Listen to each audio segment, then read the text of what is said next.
कार्यक्रम कहो भैया जी आप सभी का स्वागत है। भाजपा विधायक अजय महावर ने वैक्सीनेशन सेंटर का किया मुआयना और दिल्ली एवं देश पर की चर्चा। राघवेंद्र मिश्रा के साथ कार्यक्रम कहो भैया जी में हमारे साथ हैं राष्ट्र शक्ति मंच के अध्यक्ष श्री राम शरण यादव जी और भदावर पब्लिक स्कूल के संचालक एवं प्रिंसिपल मनीष उपाध्याय जी। नमस्कार। नमस्कार जी। जी सर, अभी जैसे कि दिल्ली में दिल्ली सरकार के द्वारा जो शराब के ठेके हैं उसका या आप कहिए टेंडर उसके उठाए जा रहे हैं, तो उसके बारे में आपका क्या कहना है? ये जो दिल्ली सरकार ने योजना बनाई है ये बहुत ही घातक सिद्ध होगी। जहाँ रेजिडेंस एरिया है वहाँ पर ये दुकानें 272 वार्ड हैं, हर एक वार्ड में लगभग 25 से 27 दुकानें खोलने की योजना है। दिल्ली भयभीत हो जाएगी। वैसे ही 17% क्राइम दिल्ली में बढ़ा है और अगर ये दुकानें खुलती हैं रेजिडेंस एरिया में तो लगभग 17 से 70% क्राइम बढ़ने की यहाँ चांस है। महिलाएं सुरक्षित नहीं रहेंगी, आने जाने में बहुत परेशानी हो जाएगी और क्राइम बहुत अधिक बढ़ जाएगा, लूटपाट बढ़ जाएगी। वैसे ही दिल्ली सुरक्षित नहीं, आए दिन कुछ न कुछ घटनाएं होती रहती हैं। दिल्ली सरकार की ये योजना बहुत ही खतरनाक और बहुत ही घातक सिद्ध होगी। मेरा तो ये निवेदन है कि रेजिडेंस एरिया से तुरंत ये दुकानें बंद होना चाहिए। जी, दूसरा सवाल आपसे यह है कि अभी आपने देखा कि एक ऑपरेशन आया सामने जिसका नाम था अंगूठा। पाकिस्तान से आए हुए शरणार्थी हिंदू भाई जो यहाँ रहते हैं, कुछ संस्थाओं ने उनके लिए राशन या कुछ सामग्री बांटकर अंगूठा लगवाने की बात जो आई सामने, उसके बारे में आपका क्या कहना है? देखिए, जो अंगूठा धोखे से लगवाया गया है ये बहुत ही गलत है। एक लालच देकर और धर्मांतरण मतांतरण करने का यह तरीका इनका यह पुराना है और ये ईसाई मिशनरी जो होते हैं उनका कार्य यही रहता है कि ये लालच देते हैं और लालच से उनका मतांतरण करते हैं। मैं ये कहता हूँ अगर ऐसी कहीं कोई घटना घटेगी, पहले तो मैं उन हिंदुओं से जो वहाँ विस्थापित होकर यहाँ पर आए हैं, रह रहे हैं, उनसे निवेदन करूँगा कि कोई भी ऐसे चक्कर में ना पड़े और पहले देख लें उसमें पत्रक में लिखा है क्या है। अंगूठा लगाने से पहले कहीं ऐसा नहीं थोड़े से लालच में और उनको वो कन्वर्ट कर लें और अगर कहीं कोई ऐसा करता है तो उनके लिए भी ये सिद्ध नहीं, ठीक नहीं होगा और हम इसका भरपूर विरोध करते हैं। और अगर हमें कहीं पता चल गया तो हम उसको कानूनी तौर पर जिस प्रकार भी होगा उनका विरोध करेंगे। जी जी जी। अच्छा, हमने देखा कि आपके गांव के पास ही जस्ट यमुना जो माँ जहाँ बहती हैं वहाँ बहुत सारा गंदगी है, बहुत सारा कूड़ा है, जो कि मैंने आपको कुछ समय पहले एक वीडियो के माध्यम से दिखाया था। तो उसके बारे में सरकार से आपका क्या आग्रह है और समाज से क्या आग्रह है? पहले तो मैं सरकार से आग्रह बाद में करूँगा, समाज से निवेदन करता हूँ कि मैं देखता हूँ पॉलीथीन बांधकर हम बहुत सारी उसमें कुछ सामग्री डाल देते हैं जिससे वह गंदगी होती है और आगे जाके पॉलीथीन में कोई चीज़ डालते हैं तो वो हमेशा उसी में रहती है। पॉलीथीन गलती भी नहीं है, इसका समाज का भी ज़्यादा से ज़्यादा गंदा करने में इसमें बहुत सहयोग रहता है। दूसरा यह है कि दिल्ली के जो नाले हैं वो डायरेक्ट ऐसे ही इस नदी में बहाए जा रहे हैं जिससे ये गंदगी हो रही है। उनको फैक्ट्री को ये विचार करना चाहिए कि प्यूरिफिकेशन करके पानी का फिर उसको इसमें डालना चाहिए। और सरकार से मैं निवेदन करता हूँ, इतना करोड़ों रुपया खर्च करके अभी तक और ये गंगा यमुना नदी जो है पवित्र नहीं हो रही, इसके पीछे कारण क्या है? तो मुझे लगता है कि कहीं ना कहीं ये जो है ये सब गलत अफवाहें और करते हैं और इसमें सफाई को पूरी तरीके से नहीं कर रहे हैं, वरना ऐसा हो नहीं सकता। अगर ये साफ करें और गंगा यमुना साफ ना हो, ये पूरा ठीक प्रकार से कार्य नहीं कर रहे हैं। जरा सा दिखाने के लिए नेतागण जाते हैं, 2-4 पॉलीथीन उठाई और फोटो खिंचवाया और वापस चले आए। तो मैं उनसे निवेदन करता हूँ ऐसा ना करें और इसे ठीक प्रकार से अगर करेंगे तो वह दिन दूर नहीं कि यह पवित्र नदी जो पहले जल हुआ करता था, हम अपनी शक्ल देख लिया करते थे और चुल्लू हाथ में पानी लेकर इसको पी लिया करते थे, ये वैसे पुनः हो जाएगी। जी, तो हम उपाध्याय जी से बात करते हैं, विद्यालय के संचालक एवं प्रिंसिपल। शिक्षा को, ज्ञान को ये विस्तार अपने स्कूल के माध्यम से लगातार दे रहे हैं और जानते हैं उनका क्या कहना है इस विषय में। शिक्षा हम सभी मनीष जी, शिक्षा का आपने जो सब्जेक्ट लिया, इसके विस्तार के लिए आप जो कार्य कर रहे हैं जी, इसके बारे में आप समाज से, देशवासियों से क्या कहना चाहिए? शिक्षा का ये सबसे मेन जो बेसिक है हमारा, जो हमारा समाज है, तो हम समाज को उन्नति, हमारा समाज और हमारा देश जब भी उन्नति कर सकता है जब हमारा समाज शिक्षित होगा। और शिक्षित होने के लिए हमें प्रयास करना होगा कि हमारे बच्चे, हम उनको विद्यालय भेजें, क्योंकि विद्यालय क्या सबसे मूलभूत सुविधाएं आजकल।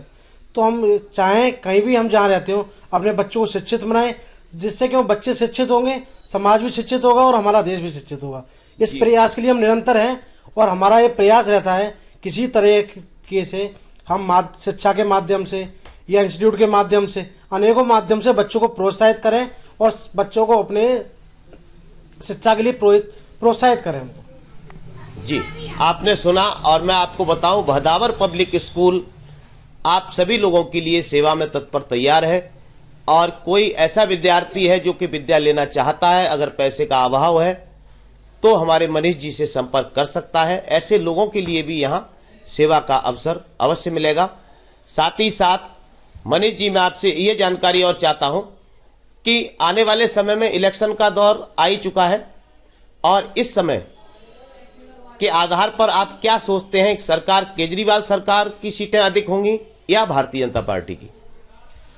सीटें देखिए किसी की भी ज़्यादा हो, लेकिन हर पार्टी को इस टाइम ये ध्यान रखने की जरूरत है कि जो पब्लिक है, जो जनता है, उसकी मूलभूत सुविधाएं उसको प्राप्त हो रही है नहीं हो रही।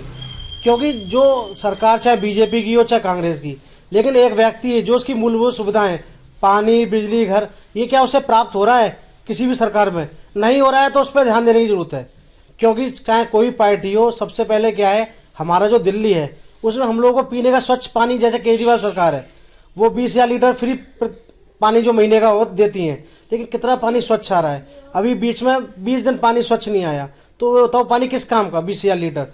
तो हमारी जो मूलभूत सुविधाएं हैं, चाहे बिजली हो चाहे पानी हो, उसको अगर हम बेहतर बना सके और प्रति व्यक्ति को मिल सके तो वो हमारे लिए बहुत जरूरी है। जी, आज इस विद्यालय में लगभग कोरोना काल के बाद लगातार वैक्सीनेशन की प्रक्रिया यहाँ चलती है। यहाँ बहुत से लोग वैक्सीन लगवाने आते हैं, मैंने देखा।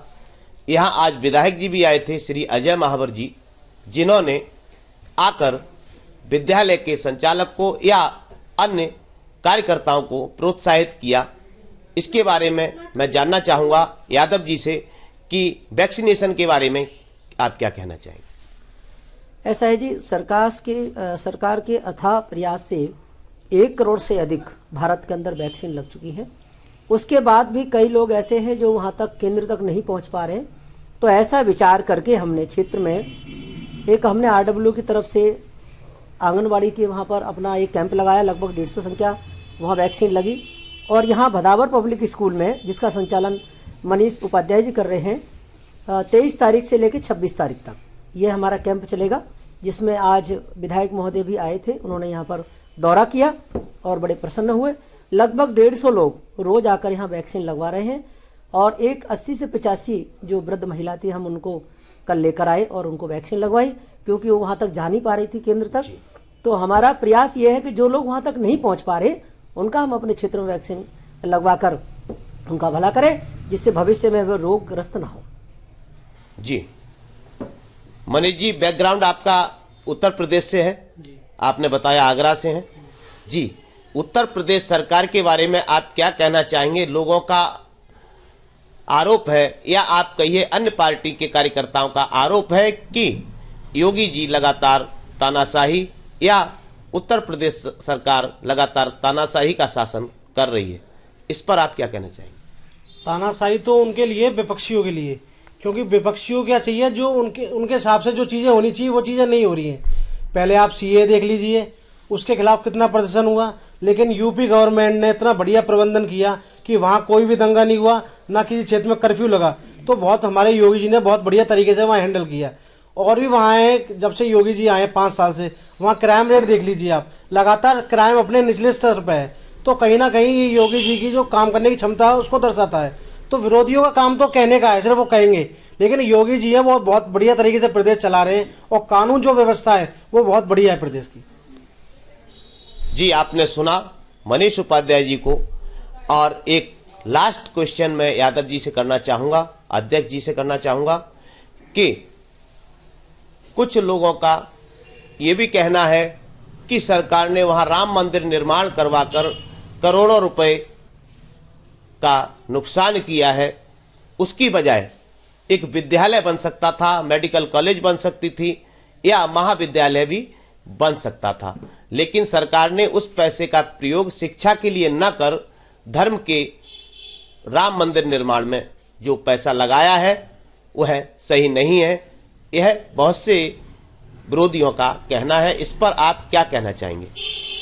देखिए, ऐसा नहीं है कि सरकार शिक्षा पर पैसा खर्च नहीं कर रही है, और भगवान श्री रामचंद्र भगवान जो है हमारे आराध्य हैं, और यह हमारे आराध्य का एक ऐसा स्थान था जो विदर्भियों ने इसको तोड़कर और वहाँ पर निर्माण मस्जिद का करवाया। तो इसमें खर्चा किया है तो समाज से लेकर किया है हमने, कोई सरकार से पैसा तो लिया नहीं है। और धर्म से बढ़कर कोई राजनीति नहीं हो सकती है। धर्म रहेगा तभी राजनीति रहेगी, धर्म नहीं रहेगा तो राजनीति की आवश्यकता क्या पड़ती है।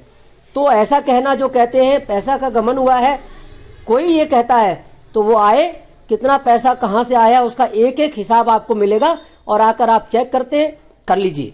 धन्यवाद। और 150-200 लोग वैक्सीनेशन करा रहे हैं। बड़ी खुशी की बात है, 116 करोड़ से ऊपर लोग वैक्सीनेशन करा चुके हैं और दिल्ली में भी 2 करोड़ 18 लाख के आसपास वैक्सीन लग चुकी है। मेरा निवेदन है सभी लोगों से, ढूंढ कर प्रत्येक घर और गली में लोगों को निकालें, उनको मोटिवेट करें।